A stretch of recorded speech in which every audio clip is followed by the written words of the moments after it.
The full story of the infamous Ghanaian cocaine dealer Nayeli Amatapa. Interestingly, she had in her possession 2 suitcases. Only one was checked in at the Kotoka International Airport into brackets KIA, and the other suitcase, which contained the cocaine, did not go through routing check. Her name, Nayeli Amatapa, suggests she may be a Voltarian, but that's not the case. She is a goddess cocaine dealer and she hasn't tied any knot with a Voltarian.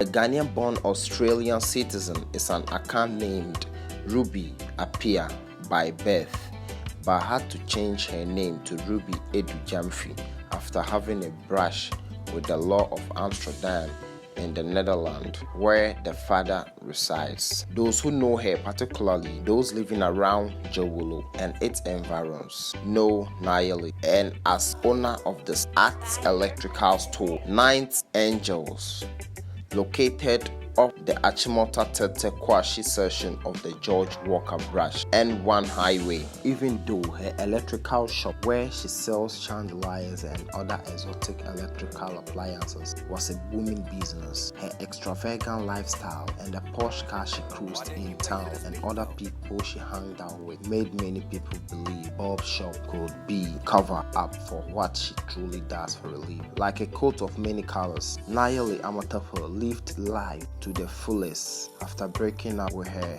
spare part dealer Hubi at Obasai Okai, with whom she had 3 offsprings. Hardly do you hear her close friends call her by her name.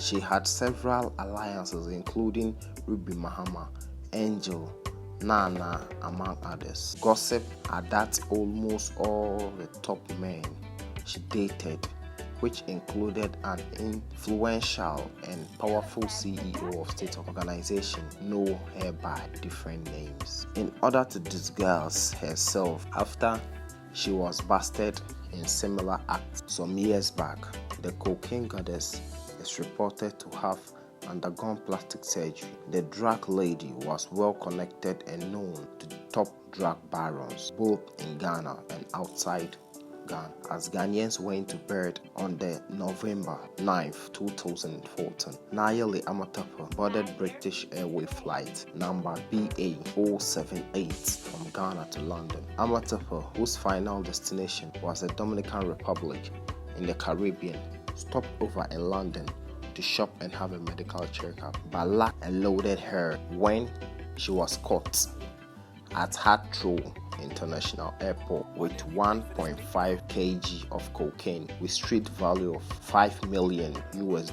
She was arrested with the whopping sum of $23,000 and additional £6,000 sterling in her handbag, meant to be her payments for the current services and her bonuses respectively. Remember, flown on a first class ticket using a travel miles on British Airways point. The ticket had been purchased on 8 November 2014 and had to be altered 3 times for the obvious reasons. Interestingly, although she had in her possession 2 suitcases, only one of the suitcases was checked in Kotobabi International Airport into brackets KIA, and nothing of interest was found.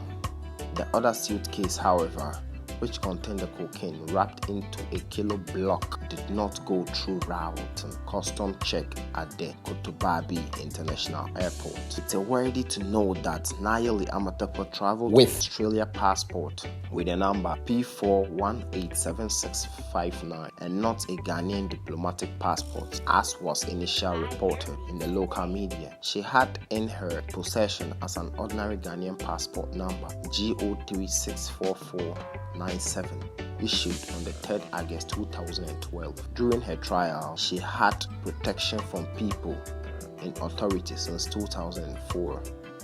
She, however, did not disclose if those high people were politicians or not.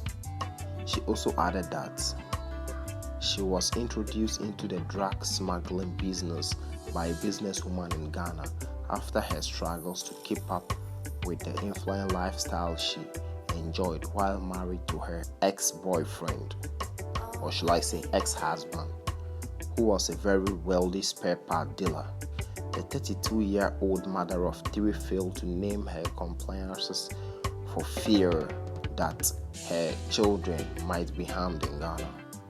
Ruby Nayeli Amatafo was jailed in the United Kingdom for 8.5 years for dealing in narcotic drugs. In April 2006, the Financial and Economic Crime Division of the Accra High Court gave the state of the green light to confiscate a house of belonging to the convicts. In its judgment, the court presides over by Miss Justice Georgina Mensah Dache held that, per the evidence on record, the house located at East Legon in Accra, which became a subject of litigation, belonged to Nayeli. It therefore ordered that the house, valued at $1.6 million, be sold and proceeds share accordingly, with Section of 66, the Economic and Organized Crime Act 2010 into brackets Acts 804. Per the court order, 50% of the proceeds went to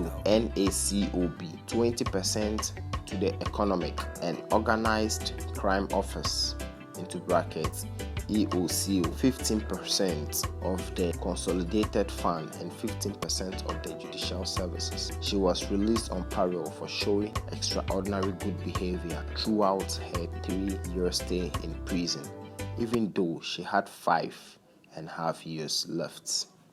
Kindly subscribe if you haven't, and hope to see you in my next video. Thank you very much.